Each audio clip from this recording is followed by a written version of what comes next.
Ano nga ba ang tawa-tawa at ang mga benepisyo nito? Ang tawa-tawa o Euphorbia herta ay isang kilalang halamang gamot sa Pilipinas na madalas ginagamit bilang suporta sa pagpapataas ng platelet para sa mga may dengue. Ang mga dahon nito ay nilalaga at iniinom o dinidiktik para itapal sa mga sugat at mga pigsa. Maari rin itong gamitin para sa ubo, hika, at pagpaparami ng gatas ng ina. Mga karaniwang gamit at benepisyo ng tawa-tawa. Dengue. Nakakatulong sa pagpapataas ng platelets at pagpapabilis ng pagpapagaling mula sa sintomas ng dengue, gaya ng lagnat at pananakit ng katawan.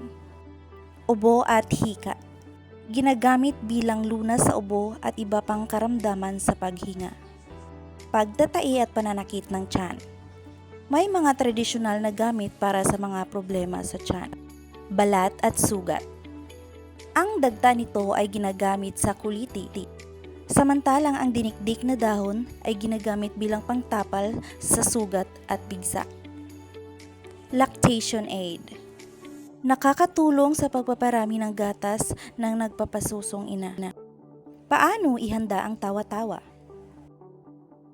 Una, hugasang mabuti ang halaman, dahon, tangkay at ugat. Pangalawa, pakuluan. Pakuluan ang halaman sa tubig sa loob ng 5 hanggang 10 minuto sa mahinang apoy lamang. Pangatlo, salain. Palamigin ang pinaglagaan at salain bago inumin.